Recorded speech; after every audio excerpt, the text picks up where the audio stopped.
All right, it being 6 p.m. on Monday, May 18th, 2020, we're going to begin the 6th in our series of budget hearings for the Committee of Ways and Means.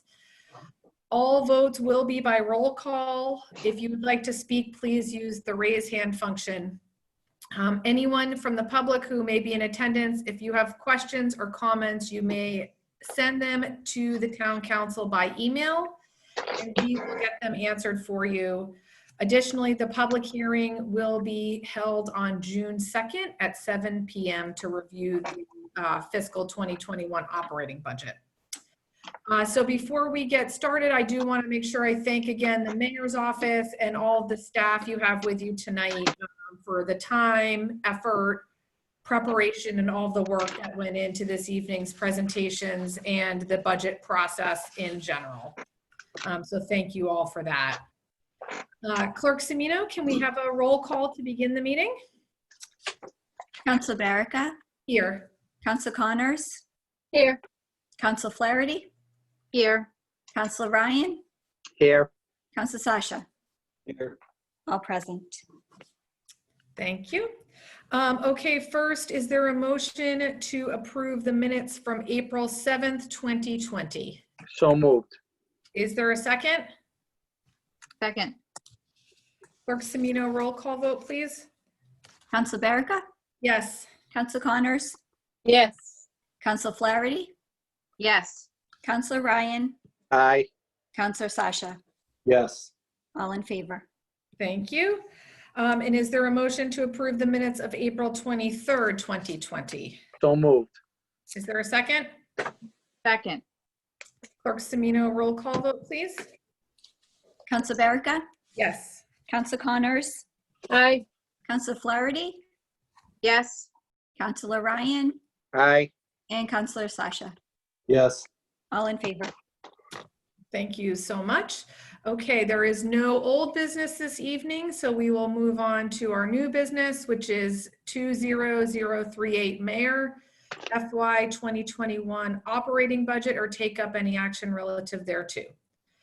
Is there a motion to take off the table order 20038? So moved. Is there a second? Second. Clerk Semino, roll call vote, please. Council Barrica? Yes. Councilor Connors? Aye. Councilor Flaherty? Yes. Councilor Ryan? Aye. Councilor Sasha? Yes. 5 in favor. All right, that is unanimous. So this evening, we are going to be reviewing the budgets for the Department of Elder Affairs, Municipal Licenses and Inspections, and Planning and Community Development. So we will begin this evening with Department of Elder Affairs, which is on pages 78 through 80 of your budget books. And I'll turn it over to Chief of Staff Taub to provide any introductions. Thank you very much, Madam Chairwoman. This evening, it is with great pleasure that I introduce the Department of Elder Affairs through its director, Sharmila Biswas. Sharmila has been with the town for a whopping 14 years and has provided our senior residents with such incredible and invaluable service. Even with the trying times that we're in now, Sharmila and her team have done frankly, what I think is above and beyond to continue to make sure that this segment of our population is supported, continue to be in contact with folks from our outreach department, and are able to avail themselves of some of the social services that Elder Affairs provides during standard kind of operating circumstances, including one that I think is just wonderful, is that Sharmila found somebody to provide exercise classes on video so that our seniors could continue to move their bodies a little bit while potentially confined to their homes. And so I can't say enough positive things about the services that Sharmila and her team provide and continue to provide every day. And I'm so proud to introduce her as our Director of Elder Affairs. And with that, I'm going to turn it over to Sharmila. Good evening, councillors. I am Sharmila Biswas from the Department of Elder Affairs. Thank you for the opportunity for me to present the budget for FY 2021, and also the opportunity to wear something else other than my purple sweater today. And is there any questions? Because Nicole gave a good introduction, but that's what we are dedicated to, serve the older residents of Braintree. We give them information, programs, and services to maintain a healthy lifestyle, and also to enhance and enlighten the life they have right now. Because for the last 2-3 years, we are finding out, even though we serve the seniors, there's a generation gap between the senior ages, 60 to 70, we consider them the younger seniors. The needs are very different from someone who's 80 to 100 years old. So we are trying to provide activities and programs for, satisfy all their various tastes. Anything else I can tell you? Thank you so much, Sharmila. I know your department continues to go above and beyond, and as you noted in your summary, with a very small budget. So really appreciate all the work you and your team do for the town and for our senior citizens. So I want to turn it over to our committee members to ask any questions they may have. Councillor Connors. So I actually did not have any questions on your budgets. I just wanted to say thank you for everything you guys do. You really do keep them involved and keeping the seniors going and moving in the community center. And I don't know how we'd survive without you guys. So thank you. Thank you. And I also have to say, during this time, which, if you asked me in February, I would say the parking lot is filled, the hallways are filled, every room is filled. It's very different times, and we are reinventing ourselves and doing things. We're stepping out of the box. Like, I can tell you a story. Last week, someone called me that they had gourmet pureed food, and I didn't know what to do with it, but I didn't say no because it was food. And today, my outreach coordinator already found 5 people who's having difficulty eating with having no teeth. So I called Ann Tolan. She has a few people. So those 14 frozen meals will go, hopefully by Wednesday. So those are little things we are trying to think out of the box. Also, as Nicole mentioned, we are trying to do video clips of exercise. The Tai Chi lady has done a wonderful job with also that. And then so also we are trying to find out entertainment, if we can do that on cable TV. So unfortunately, not everyone has cable right now because Belt has left, but we are trying to figure out things, how we can help the elders maintain, come out of their loneliness, I would say. And people are asking, can you keep social distance and open up your center? Which the mayor's office has to agree. And Mary Beth. Thank you. Councillor Shasha. Thank you, Madam Chairwoman. I just have one question. First, let me just say that Department of Elder Affairs helped my parents out when they were alive and needed help. So I have not heard anybody in town that does not truly and greatly appreciate what you do. So I'll just echo what everybody else said. Thank you very much for doing it. My only question is, granted that nobody has any idea what the next year holds in terms of getting people back in, but you actually have a very conservative budget where most of your expenses are actually going down. Is this budget adequate for what you need in the next year? Right now, we think so. We did a lot of thinking about the budget, and hopefully we can maintain this. And also, I'm hoping we look forward to the grants we get. I apply for many grants. I know one grant I had applied for some activities, a 6 weeks program. We couldn't do it because of the virus, but I just spoke with the Mass Councils on Aging, and they're hoping to give us back the money for 2021. So that's how we are hoping to have things in place again after everything opens up. Great, thank you very much. Councillor Flaherty. I just wanted to say, I'm happy to hear that because I also noticed that you have constructed a very lean budget. I know that's very hard to do, but you are incredibly valuable to the people in this town, those that you serve and their families, and you do an amazing, amazing job of making fabulous programs on a very lean budget. So I just want you to know how much we appreciate your work and to thank you for it as much as I can. Thank you.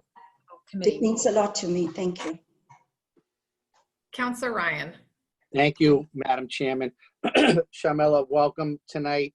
That was a quick 14 years.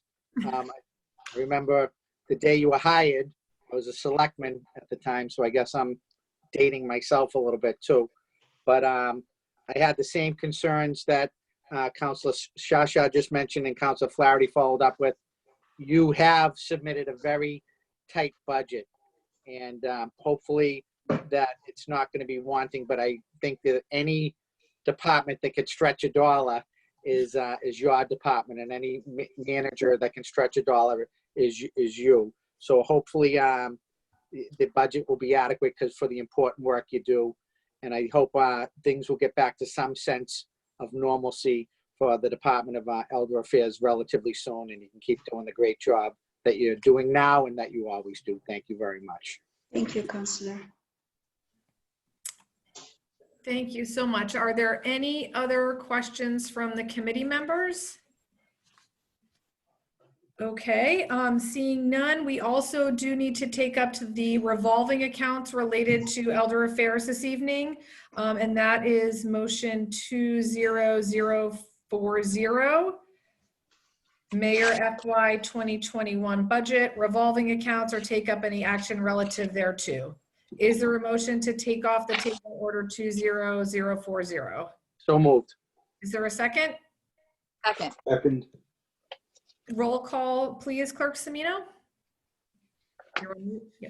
Counselor Baraka, Yes. Counselor Connors, Aye. Counselor Flaherty, Yes. Counselor Ryan, Aye. and Counselor Sasha. Yes. All in favor? That is unanimous. Counselor Ryan, do you want to read the motion? Sure. I'm having a little hard time finding it though. Page 8? It's the package for the 18th. Yes, page 8. Okay. I don't have that package right in front of me. I have every other single one except that one. Okay. So it's order 20040. You want me to, can I read it, Sue? Somebody else can, does anybody else have the motions in front of them? I do. I believe you can step down as chair and make the motion. No, she can just read it and I'll say so moved like I've been doing. Okay, go right ahead. Is that acceptable, Sue? That's acceptable. Okay. Go right ahead. All right, so R1, that the Department of Elder Affairs be authorized to use a revolving fund in accordance with the provisions of Massachusetts General Laws, Chapter 44, Section 53E1/2, that may be spent by the Department of Elder Affairs without further appropriation during the fiscal year commencing July 1st, 2020, to pay salaries, expenses, and contractual services required to provide services and activities for the town's elderly residents.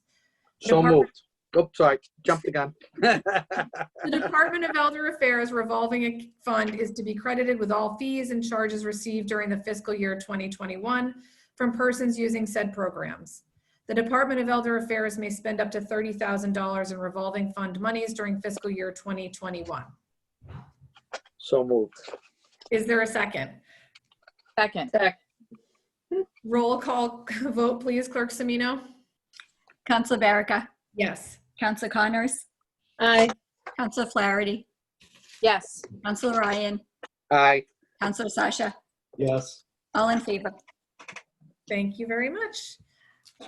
I believe that closes out our budget hearing for Department of Elder Affairs. Thank you so much, Sharmila, and thank you again to you and your team for all the work you do for the town. Thank you very much. I'll convey the message to them. Thank you. Thanks. All right. So our second department for this evening is municipal licenses and inspections, and that is pages 52 through 57 in your budget books. I will turn it over to Chief of Staff Taub. Thank you very much, Madam Chairwoman. Coming before you this evening is another longtime town employee and department head, Mary Beth McGrath, who will be presenting on behalf of the Municipal License and Inspections Department. And I'm sure she would agree that the times we find ourselves in this moment and the work that is taking up the majority of our time was quite unexpected as we started the calendar year 2020.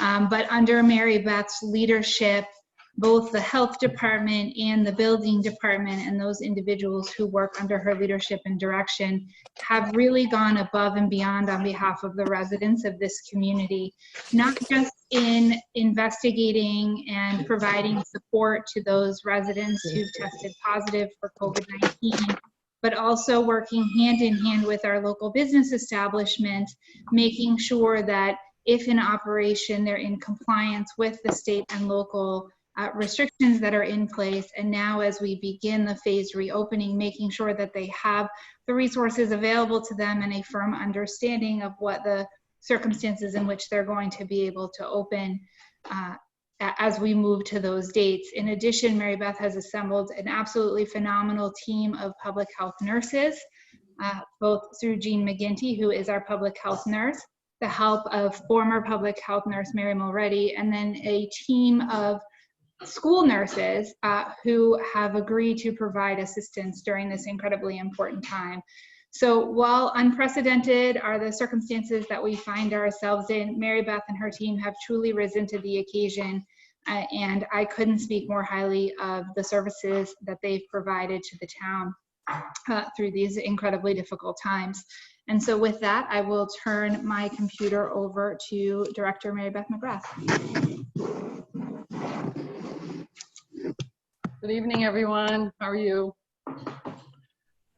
Thank you all for entertaining me this evening. I appreciate all of the kind words that Nicole just offered, and I wanted to express my thanks to Nicole and Ed Spellman for their incredible work putting this budget together and being very respectful, kind, transparent, and very, very cooperative in helping us prepare a budget, a significant budget this year, which notices some decreases that are very impactful to departments, but they did it very respectfully, very transparently, and worked very, very well with us to do that. I believe that most of you are familiar with my department, but I'll kind of review for you what both divisions do. So we have the building division and the health division. In the building division, I have the inspectional services, which are building, electric, plumbing, gas, weights and measures, ADA coordinator services. And so within those divisions, our inspectional services, our enforcement, also public record requests, we do zoning compliance, etc. On the building side, we have the inspectional services division, which are health inspectors. We have the substance use prevention coordinator position and the substance use prevention services. We also have the public health nursing division. So each of those different divisions have different functions. Inspectional services, of course, are inspections of permitted establishments and enforcement, as well as public record requests, etc. Public nursing services are communicable disease reporting, which, as all of you are familiar with, we are currently involved in a significant communicable disease pandemic that we're working on, COVID-19, so that's keeping us pretty busy. And substance use prevention are all of these services that are able to assist us for substance use prevention and control and educational services. She also assists as well with a mental health component, which is, I believe, as we continue forward in our pandemic response, we will be seeing some concerning needs for that. So that's an important division for us. Thank you so much, Director McGrath. I think I can echo all the sentiments that Nicole spoke about, and I bet that most of the residents don't know all of the things that fall under your purview. In addition to all the health departments, it is remarkable that you're still standing, and I'm very grateful because it is a huge scope of work. So thank you for all you do for the town, and please pass that along to your teams. And I will turn it over now to our committee members to ask any questions.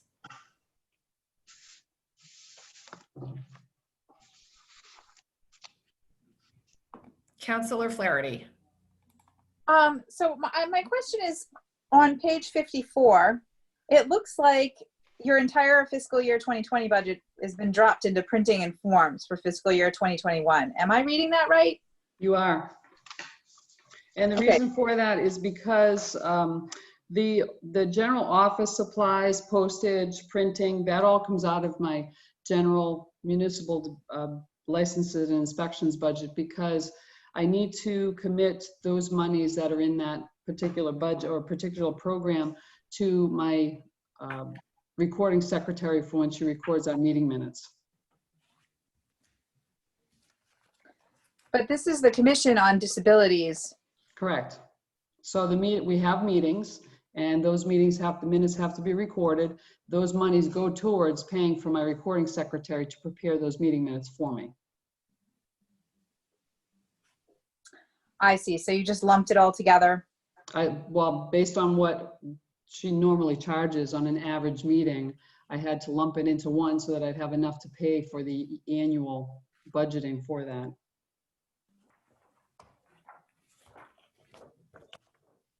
Okay. And you're confident that that does not pose any problem with managing the Commission on Disabilities effectively?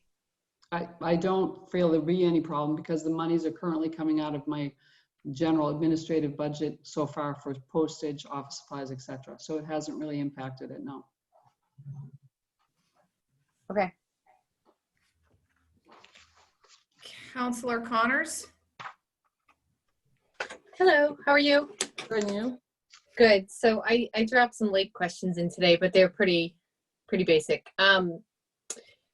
So just I guess, do you want page numbers, Mary Beth? Probably That'd be easier. great. That'd be wonderful. So on page 55, Mm-hmm. you guys had a pretty good drop in inspectors. Did we get rid of an inspector, or did we cut? What was going on with that? No, so I have in the department on the building side, I currently have an inspector of buildings, and I have two local building inspector positions. One of them is vacant. We would certainly like to fill that, but with the cut required, the monies came from that local building inspector position that was vacant, or a portion of the monies came from that. It's $45,311 to be exact. And do you anticipate filling it this year at all?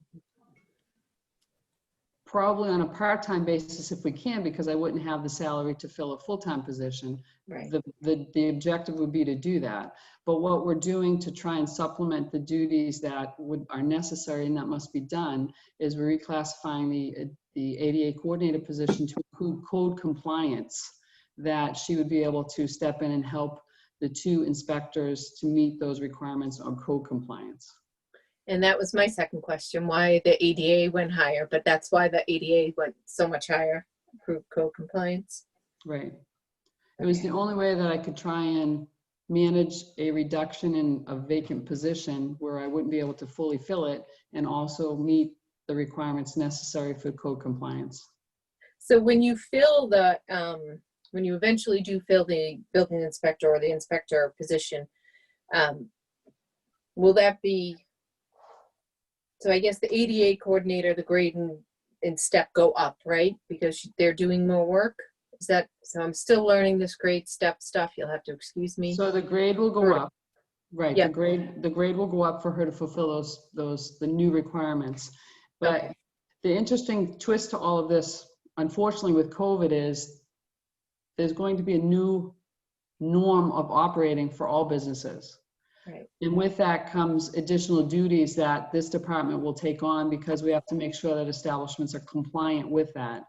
Right. So when and if we're able to fill the vacant local building inspector position, the code compliance aspects will still be greater than what they would have been prior to pandemic. Great So, answer. And perfect. the new requirements actually became effective today when phase 1 was rolled out. So it's Right. all hands on deck to get that done. I know. Good luck with the hairdressers to start.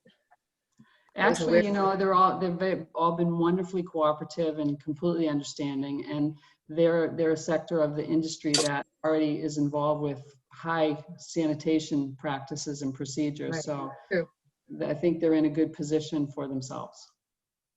Excellent. All right. So one more question. Under the substance use prevention, is this so?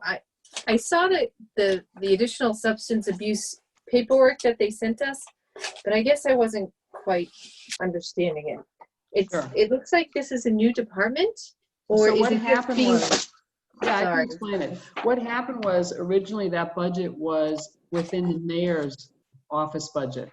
Okay. And so when I took it over 3 years ago, it remained in the mayor's budget until this year, and it was transferred over to my municipal licenses and inspections budget this year. So previous years, you would see it in the mayor's budget under program 121, I believe it is. This year, you'd see it under 241. And they probably told us that like a week ago when we went over the mayor's budget, but I totally forgot they dropped it out of their budget and put it in yours. Okay. All right. That's all I had. Thank you. Thank you. Counselor Ryan? Thank you, Madam Chairman. So Mary Beth, with that money being transferred into your department, that position, that looks like that's why you are pretty much the 8.46%. That's almost it, exactly the increase to your budget. That moving the substance use position into your budget caused that increase. Well, you have to understand as well that there would have been an increase in salary no matter whose budget would have been in. So you would see an increase on that end. Additionally, although it shows an 8.4% increase from the mayor's budget decrease on that side to an increase on my side, we also reduced line items within that budget to try and assist with the shortfall and the cuts. So, Right, so we're noticing a $4,812 reduction in that budget from what it normally would have been. Right. So that was my question. It was, you know, if you look at it really quick, the budget, it looks like your budget's going up substantially, but it's really because of that addition. But you have above and beyond that, you cut funds out of the budget as directed, as requested by the mayor and his financial staff.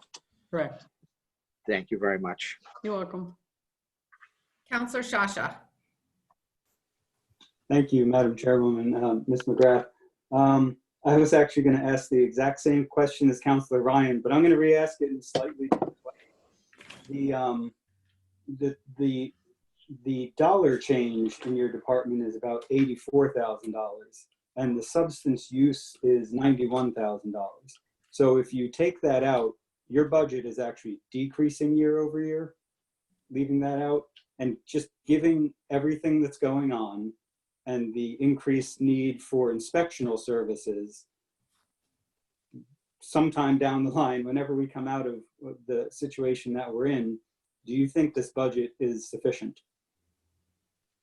Well, we all recognize that we have to work within our means and what we have. So we're definitely working within our means and what we have.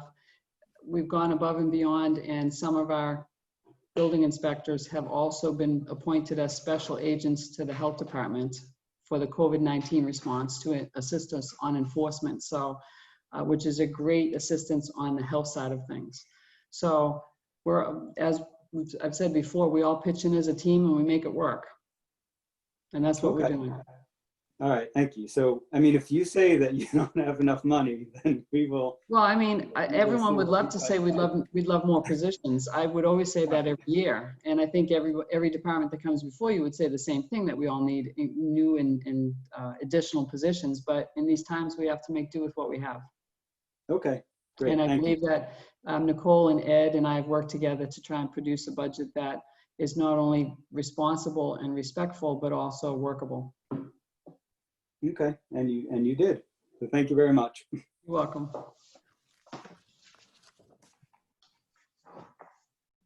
Counselor Flaherty?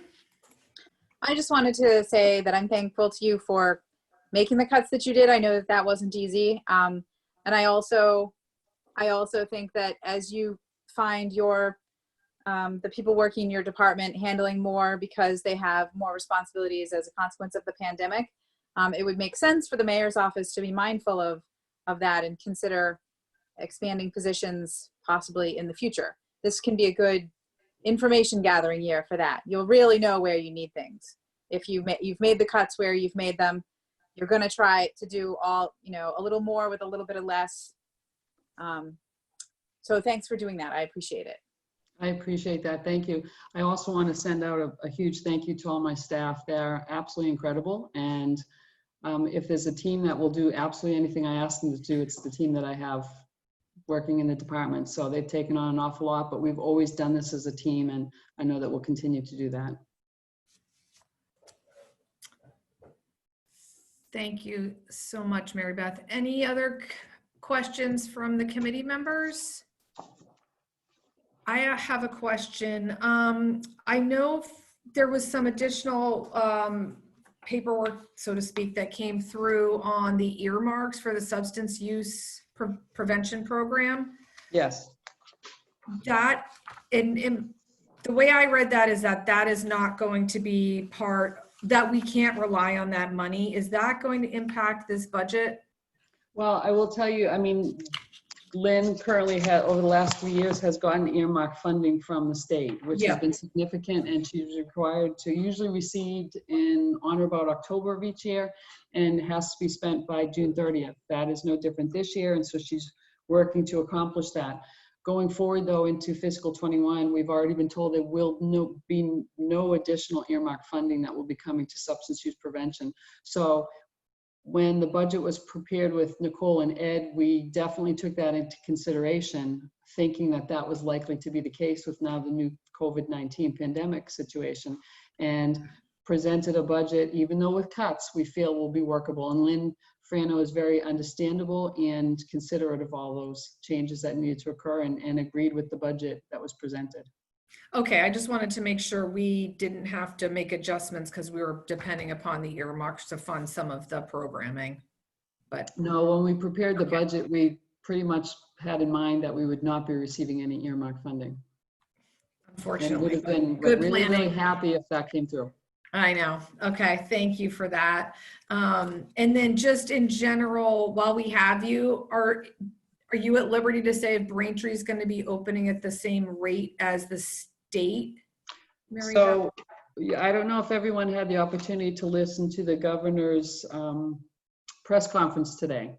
So the governor did release his reopening plan per phase. Today was the phase 1 reopening.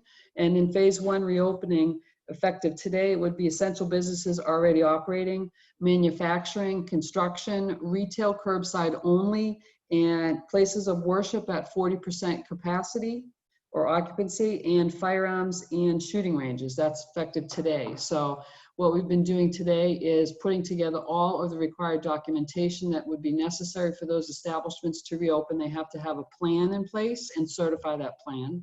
So we've sent all that information, or in the process of sending all that information to those establishments I just mentioned.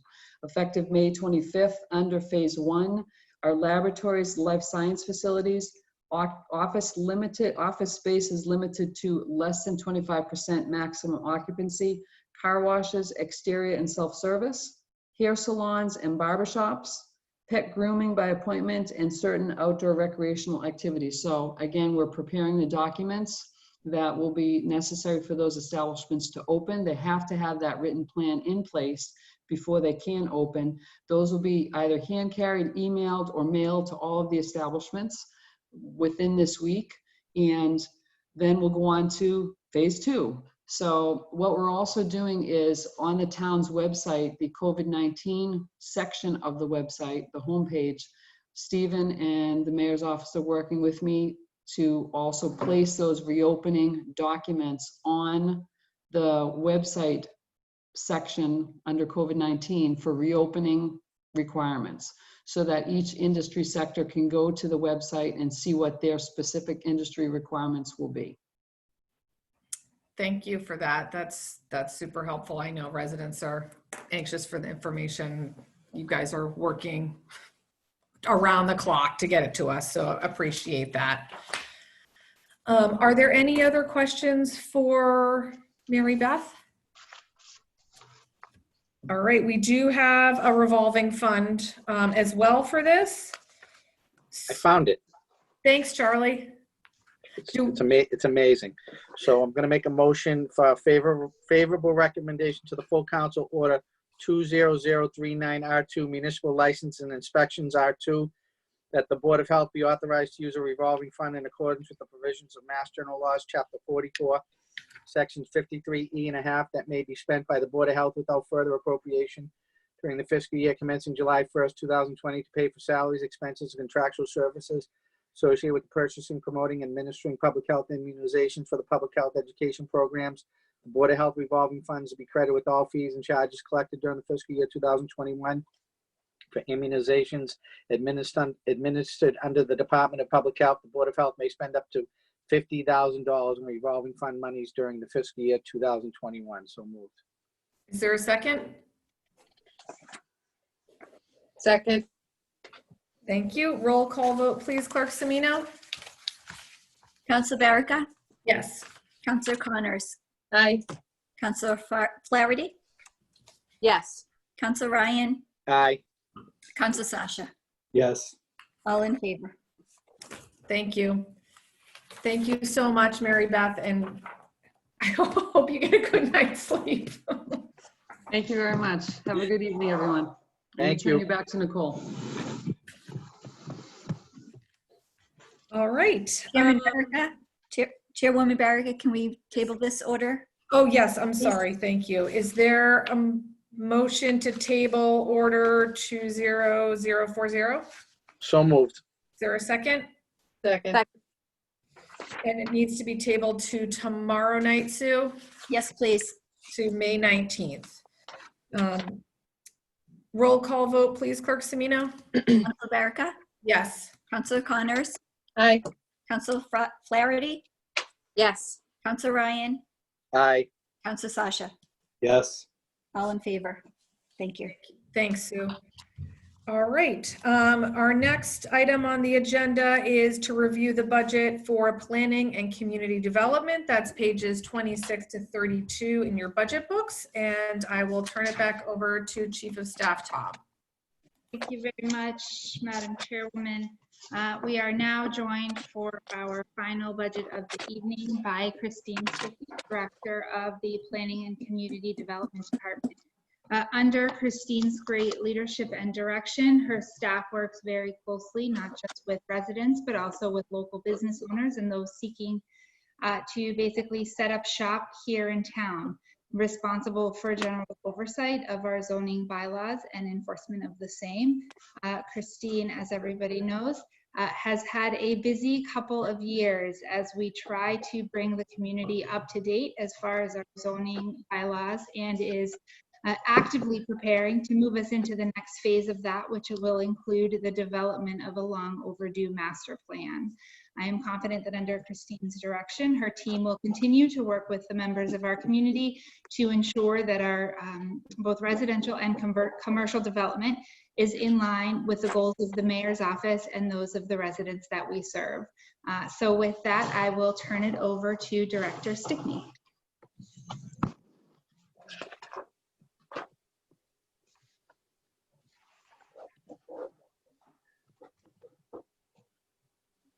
Good evening, committee. For the record, I'm Christine Stickney, the Director of Planning and Community Development. Our department is responsible for servicing 5 land use boards that consist of the Planning Board, Conservation Commission, Zoning Board of Appeals, the Historical Commission, and the Community Preservation Committee. In addition, we work servicing the mayor's office on special projects as needed.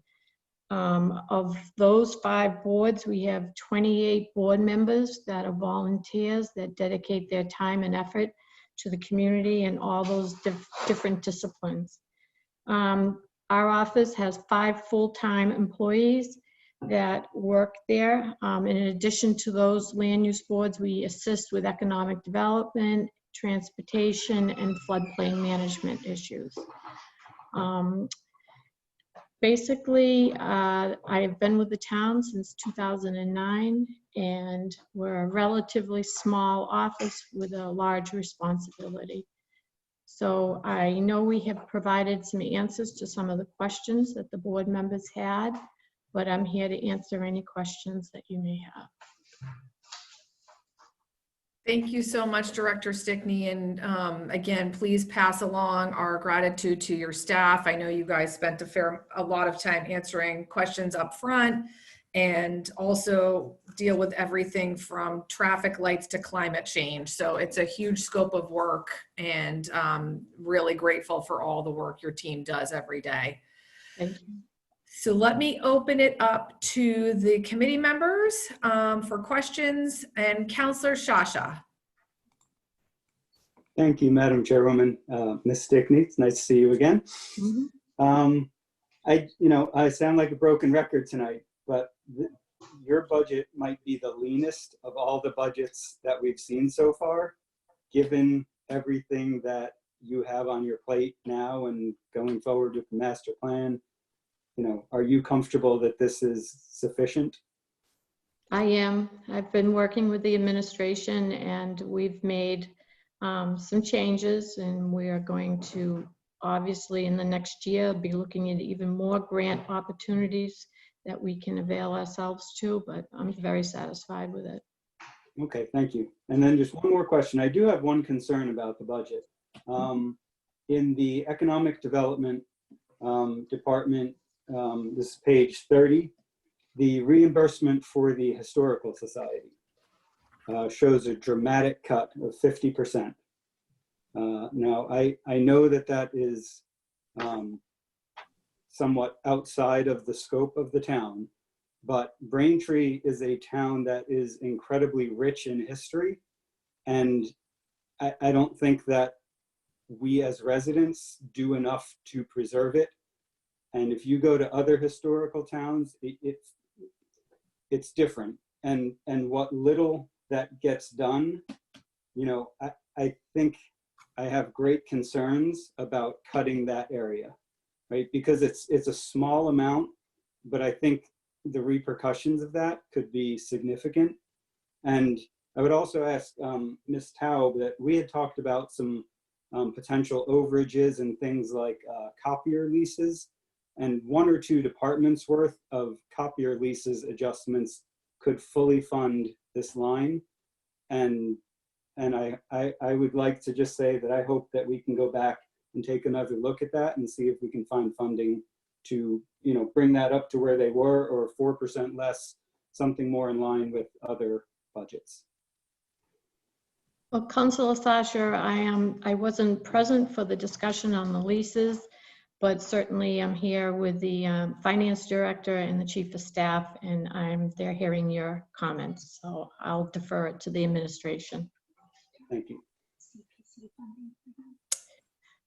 I've also, I wanted to suggest too that the society, which is a nonprofit, does have the ability to avail themselves to the community preservation funds for some of their structures and some of the grounds that they can apply for. And so we have recommended to them to, take advantage of that opportunity. Yeah, I think, I do know that they're not strictly speaking part of the town, but they are in a lot of ways. And I would like to see if there is a plan to transition them off of town funding. I'd like to see a plan that doesn't make me think that we're leaving them in the lurch, which I think we are with this dramatic of a cut all at once. And, if there's a plan to phase out reimbursements from the town over time, I think you could make that case, but this is a really sizable decrease. If I may, Madam Chairwoman, just to address kind of that long-term point. So there is no plan as we sit here today to stop funding to the Historical Society. But unfortunately, when we're faced with a difficult decision about funding priorities, This was an area that, although we felt a cut was appropriate, there were other mechanisms for the town to provide financial and other support to the society to enable the continued operations, including, for example, assistance with grounds maintenance through current facility staff, and also can't stress enough the availability of community preservation money that is available. I think somebody raised the question in one of the inquiries before this evening about the large amount of money that is available for organizations, including the Historical Society, to avail themselves of. And so we are hopeful that they will take advantage of that opportunity, which will provide more funding to them than the town could ever afford to them through its operating budget. But there is no plan to completely unfund them as we sit here today. Thank you. Counselor Flaherty? Well, I mean, Counselor Shasha has made most of the points that I was planning to make, but I will, for the record, say that as a former history teacher, I have a really deep appreciation of the work that an organization like the Braintree Historical Society does. And even though it's not a very large dollar amount, to them, that's an enormous portion of their budget, which will be very hard for them to cover. And if there are ways for them to meet those needs through other sources, then I'm hoping that the town will at least help them find those ways of doing it. And also, you know, I would support, not that we can do this, but I would support finding $12,000 or something for them somewhere in the budget. It seems like it should be able to be done one way or another. Counselor Connors? Hi. So I actually am going with Counselor Sasha and Flaherty on the comments with the Historical Society. One of the other questions that I did have is on page 30 as well. We have requested $40,000 in consultant fees, and I know I saw the answer, but I don't think I was fully satisfied with the answer. It didn't really address the fact that over the past 3 years, we've been below $20,000, and we're still asking for $40,000, and what the justification is for continuing on with the 40,000, and why, you know, if we're looking for 12K, why can't we move it south a couple of lines? So the line item I think you're referring to is 507-5305. That's correct. Okay. So as I wrote in the responses we gave to you, 21,000 goes to the GIS consultant, which is our geographic information system, which is a public tool that is utilized through the website as well as by departments for the land use efforts that we have underway.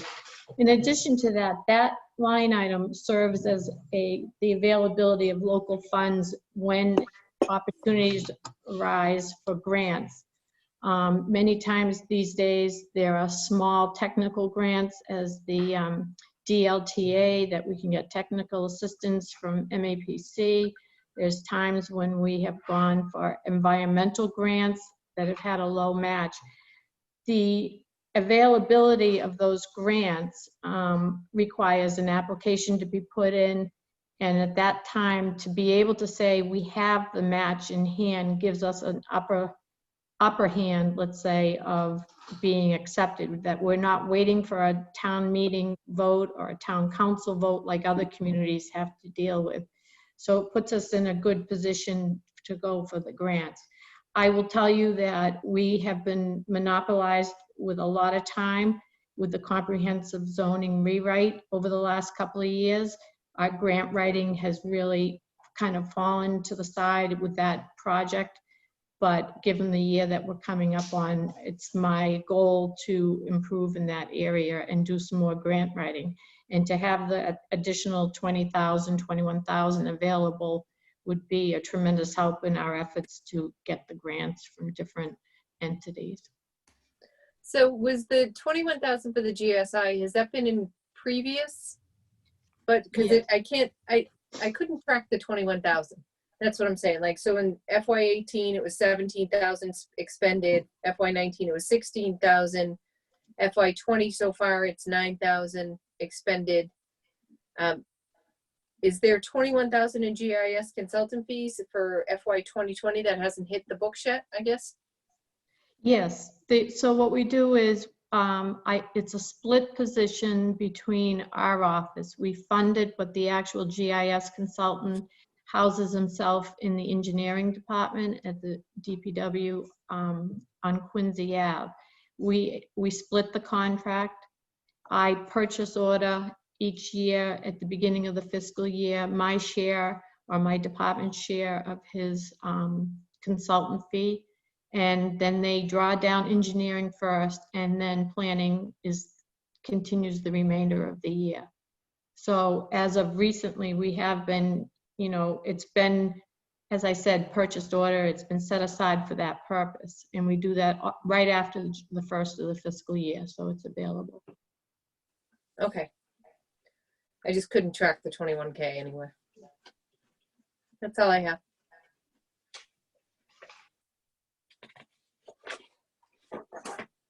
Sorry, any other questions from committee members? Counselor Ryan? I just want to echo my fellow counselors. It's tough to see the Historical Society budget cut so deeply. One of the great things about Braintree is our history, and we have so much of it, and they do a great job. And I don't know, I just wanted to give the same feedback to the mayor's staff, that if there's any way to put that money back in the budget, I think would be a great thing. Thank you. Thank you, Counselor Ryan. Along those lines, Director Stickney, I know we had a follow-up on the CPA funds. And since that's one of the ways the mayor's office is suggesting the Historical Society can actually get more, it sounded like from Chief of Staff Top, get more money than the $12,500. Would you be able to enlighten us, me, on how that works, how the money, what the cycle is, what the restrictions may be, maybe just a quick overview of how that fund works, as I know also we do have to approve that funding tonight as well. Sure. Thank you. So the CPA fund is a statewide fund that is a surcharge that's placed on the property taxes, both residential and commercial. And you can go up to 3%. The town of Braintree went to 1% when they implemented it. The funds are collected and then they're matched with registry receipts that come from the Norfolk County Registry of Deeds. The funds are to be used in a variety of buckets, as we like to refer to them: community housing, historical resources, open space, and we always have what they call an undesignated reserve, which can be a combination of those, and some recreational if it meets the criteria.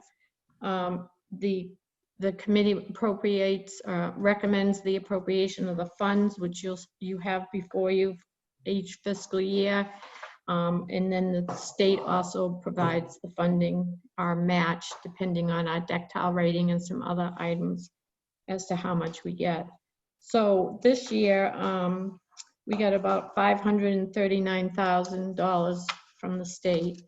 We're carrying about an 8.1 million balance on the books. The way that someone who's might fall into one of those buckets utilizes the funds is they make an application to the Community Preservation Committee outlining a project, the estimated costs, how they'll follow through once it's either built or it's funded, and all the issues that go along with appropriation of the funding. The committee takes a look at it. They have a couple of public hearings and discuss it with the applicant. Then they make a recommendation to the council. I know in the past we've come before your committee as Ways and Means for a recommendation on that, and then we go to the full council. Once it's appropriated by the council, it's then our office helps in the administration, the contract administration, plus the procurement that has to happen if it's going to be anything related to the town. So that's kind of just the short version, but that's basically how it works. Thank you so much. Counselor Flaherty. So considering that funding the Historical Society will be an annual need, is it appropriate for them to depend on the CPC funds for revenue year after year?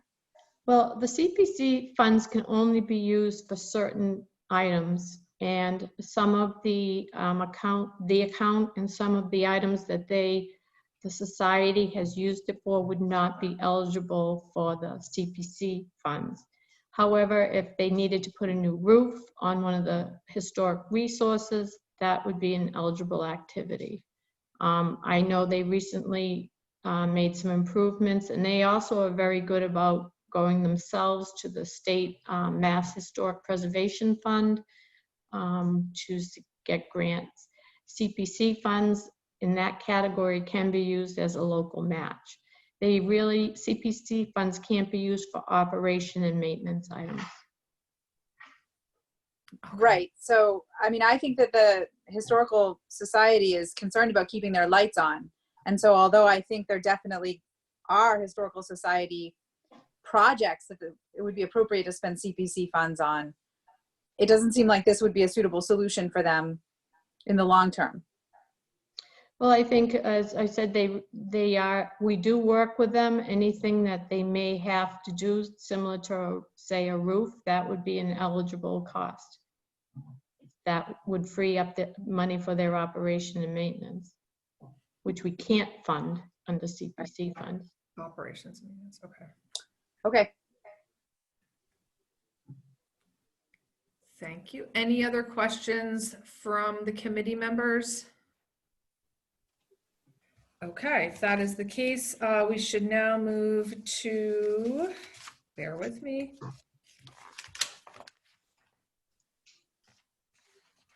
Page 3. Page 3, Sue? Oh, okay, thank you.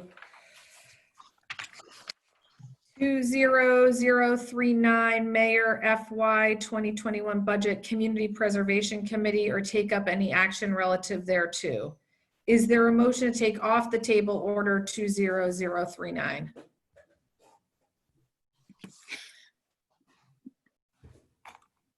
So moved. So, Is there a second? Second. Thank you. Roll call vote, please, Clerk Semino. Sorry. Sorry about that. Counselor Barica, Yes. Counselor Connors, Yes. Counselor Flaherty, yes. Counselor Ryan, Talk about timing. I got off the meeting, my iPad closed and I got right back. Aye. Counselor Sasha, Yes. all in favor. Thank you. Charlie, do you want to read the motion? So the motion is for Community Preservation Committee to take up any action related thereto.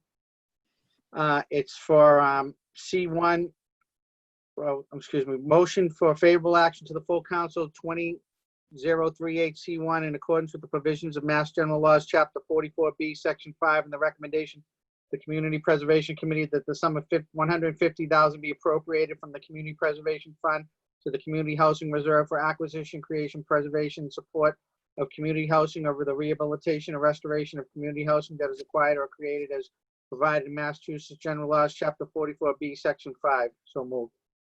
Is there a second? Second. Roll call vote, please, Clerk Semino. Counselor Barica, Yes. Counselor Connors, Aye. Counselor Flaherty, Yes. Counselor Ryan, Aye. Counselor Sasha, Yes. all in favor. Madam Chairman, motion for favorable recommendation to the full council, Order 20038 C2 in accordance with the provisions of Mass General Laws, Chapter 44B, Section 5, and the recommendation of the Community Preservation Committee that the sum of $150,000 be appropriated from the Community Preservation Fund, the Open Space Reserve for the acquisition, creation, and preservation of open space for the rehabilitation and restoration of open space that is acquired or created as provided by the Mass General Laws, Chapter 44B, Section 5. So moved. Is there a second? Second. Roll call vote, please, Clerk Semino. Counselor Barica, Yes. Counselor Connors, Aye.